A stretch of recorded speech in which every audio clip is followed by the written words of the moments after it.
Hello everyone. तो Nifty ने आज फिर से दोबारा अपने लेवल्स की पावर दिखाई। सेम वही लेवल्स जिनको हमने अपनी कल की वीडियो के अंदर डिस्कस किया था। मैंने आपको बोला था कि 24,100 के ऊपर मार्केट के लिए 24,170 का रेजिस्टेंस है, उसके बाद 24,262 और उसके बाद 24,345, 24,350। कल मैंने आपको बताया था कि अगर मार्केट अपने ये वाले रेजिस्टेंसेस को क्रॉस कर लेती है तो मार्केट के लिए एक बड़ा रेजिस्टेंस है 24,350 के आसपास। और आज देखो मार्केट ने जैसे ही अपनी ओपनिंग दी 24,100 के ऊपर, उसके बाद 24,170 के लेवल को डिसाइसिवली इसने तोड़ा और उसके बाद अपनी ऊपर की यात्रा कंटिन्यू करी और एक मेजर रेजिस्टेंस 24,262 के आसपास इसने काफी टाइम कंसोलिडेट किया और लास्ट में 24,350 को पहले भी एक बार टच किया, उसके बाद दोबारा से वही 24,350, 24,345 को इसने टच किया और यहीं पे 24,340, 24,335 के आसपास अपनी जो है फाइनल क्लोजिंग निफ्टी ने दे दी है। इस तरीके से लेवल्स काम करते हैं, इसलिए मैं आपको कहता हूं कि हमेशा लेवल्स स्पेसिफिक होकर रहा करो, लेवल्स में काम किया करो और हमेशा स्टॉप लॉस के साथ काम किया करो। अब बहुत सारे लोगों को लग रहा होगा कि यहाँ पे एक बड़ी रेजिस्टेंस है और इसके ऊपर मार्केट सस्टेन नहीं कर पाई, अब मार्केट दोबारा से अपने नीचे वाले लेवल पे आके टच कर जाएगी। लेकिन जिन लोगों ने भी यहाँ पे पुट खरीदी होगी या फिर कॉल को बेचा होगा, उन लोगों ने अगर बिना स्टॉप लॉस के काम किया होगा तो देखो उनका कितना बड़ा यहाँ पे आज लॉस हुआ होगा। इसलिए मार्केट के अंदर हमेशा स्टॉप लॉस के साथ काम करना है। अगर इसके नीचे टूटता है तो इसके ऊपर का जस्ट यहां पे कहीं पे आपको स्टॉप लॉस रखना है और अगर आपके फेवर में मार्केट नहीं जाती, दूसरी साइड घूम जाती है, तो वहां पे अपना स्टॉप लॉस लेके जस्ट एग्जिट हो जाओ।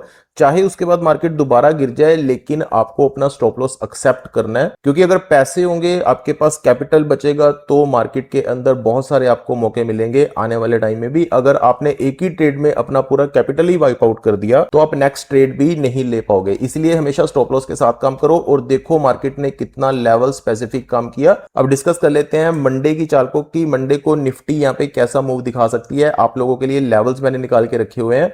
अगर तो मार्केट के अंदर पॉजिटिव मूव आता है, क्रूड के अंदर स्पाइक नहीं आता, यूएस ईरान ऐसे न्यूट्रल रहता है और हमारी global market, US market, Asian, European, अगर वो पॉजिटिव रहती है तो यहां पे मार्केट हो सकता है कि 24,350 के ऊपर अपनी ओपनिंग दे और अगर मार्केट ने 24,350 के ऊपर सस्टेन करना स्टार्ट कर दिया तो निफ्टी के लिए सबसे पहला रेजिस्टेंस आने वाला है 24,420 पे और अगर उसको भी क्रॉस कर दिया तो 24,481, 24,480 और 24,500 तो आपको पता है कि वो तो साइकोलॉजिकल एक फिर बड़ा रेजिस्टेंस है ही है और अगर उसको भी पार कर दिया उसके बाद में हम बाद में देखेंगे, क्योंकि 24,500 के ऊपर तो फिर ब्लू स्काई है, मार्केट कहीं भी जा सकती है। और अगर हम नीचे की बात करें तो यहां पे सबसे पहला सपोर्ट मार्केट के लिए जो नियर सपोर्ट है वो है 24,260, 24,262 के आसपास और अगर कोई नेगेटिव न्यूज आती है, मार्केट इसे भी तोड़ देती है, तो सेम वही 24,168, 24,170, उसके बाद 24,100 मार्केट के लिए नीचे की साइड सपोर्ट रहने वाले हैं। और अगर मार्केट ने कंसोलिडेट करना हुआ मंडे को तो मार्केट हो सकता है कि यहां पे इसके ऊपर क्रॉस करके यहां पे कंसोलिडेट करे या फिर यहां पे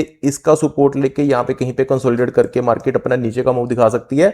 लेकिन लेवल्स आपके सामने है, अगर आप लेवल स्पेसिफिक होकर काम करोगे और स्टॉप लॉस के साथ काम करोगे तो आपके विन रेट जो है वो हाई हो सकते हैं। एंड ऊपर की साइड और नीचे की साइड मैंने आप लोगों को लेवल्स बता दिए हैं, आप इसकी फोटो ले सकते हो, नोट करना है नोट कर सकते हो, स्नैपशॉट, स्क्रीनशॉट जो भी आपको लेना है आप ले सकते हो, ताकि आपकी मंडे की चाल जो है वो थोड़ी आपको क्लियर रहे आपके दिमाग में कि निफ्टी कैसा मूव दे सकती है। और अब बात करते हैं आज के स्टॉक एनालिसिस की। आज के स्टॉक एनालिसिस के अंदर हम लोग डिस्कस करेंगे पीजी इलेक्ट्रोप्लास्ट शेयर के बारे में। यहां पे हम लोग डिस्कस करते हैं इसके सपोर्ट और इसके रेजिस्टेंसेस को। अगर मैं इसका नियर टर्म सपोर्ट की बात करूं पीजी इलेक्ट्रोप्लास्ट, क्योंकि ये काफी अच्छा मूव दे रहा है पिछले कुछ टाइम से, लेकिन ये एक रेंज में भी अटका हुआ है, मैं आपको वो रेंज बताता हूं। अगर हम इसके नीचे की बात करें, जो इसका शॉर्ट टर्म के लिए सपोर्ट है वो है 596, 597 के आसपास। अगर पीजी इलेक्ट्रोप्लास्ट का शेयर अपने इस लेवल को तोड़ता है तो वो नीचे की अपनी जर्नी जो दिखा सकता है 533 यानी कि 533 के पास तक वो जा सकता है, क्योंकि जब प्रॉफिट बुकिंग आती है तो शेयर बहुत ज्यादा गिर जाते हैं। मैं इसका भी लाइव एग्जांपल भी आपको दिखाता हूं। और वहीं दूसरी साइड अगर ये पीजी इलेक्ट्रोप्लास्ट का शेयर 635, 640 के ऊपर सस्टेन करना स्टार्ट कर देता है तो धीरे धीरे धीरे ये 700 की तरफ जो है जाने की कैपेसिटी भी रखता है। अगर मैं इसमें 1 वीक का टाइम फ्रेम आपको ओपन करके दिखाऊं तो हम इसमें देखते हैं, ये देखो यहां पे इसने कितना बड़ा एक मूव दिया था थोड़े टाइम पहले। ये कितना ऊपर से करेक्ट हो चुका है और यहाँ पे इसके लेवल्स एंड सपोर्ट भी हैं। अभी फिलहाल के लिए ये जो स्टॉक है ना, ये यहीं पे कहीं पे कंसोलिडेट कर रहा है। नीचे इसने एक सपोर्ट लिया है, डबल बॉटम बना के ऊपर आने की ट्राई कर रहा है। अब जो ये वाला लेवल है ना 617 620 का, ये इसके लिए बहुत ज्यादा एक बड़ी रेजिस्टेंस है। और अगर ये स्टॉक इस लेवल को पार कर लेता है और 640 के ऊपर सस्टेन करना स्टार्ट कर देता है तो ये एक ब्रेकआउट होगा। पिछले काफी टाइम से जो ये नहीं कर पाया है, पहले भी ये स्टॉक इसी लेवल से जो है मुड़ा था और नीचे किसने जर्नी स्टार्ट कर दी थी। अब देखते हैं कि इस बार ये जो स्टॉक है ये इसको क्रॉस कर पाता है या नहीं कर पाता। मतलब कि पीजी इलेक्ट्रोप्लास्ट इस समय ब्रेकआउट के आसपास खड़ा है। अगर ये 635 का लेवल क्रॉस कर देता है तो ये एक बड़ा ब्रेकआउट हो सकता है और ये स्टॉक ऊपर की चाल अपनी दिखा सकता है। वन डे के टाइम फ्रेम पे भी मैं आपको इसको दिखाता हूं शेयर को। ये देखो, ये वन डे का टाइम फ्रेम है। देखो, ध्यान से देखो इस चीज को, कितनी बार इसने यहां पे रेजिस्टेंस फेस किया। जब ये नीचे गिरा था उसके बाद इसने धीरे धीरे अपनी ऊपर की चाल दिखाई थी। उसके बाद यहां से इसने रेजिस्टेंस फेस किया, नीचे आ गया।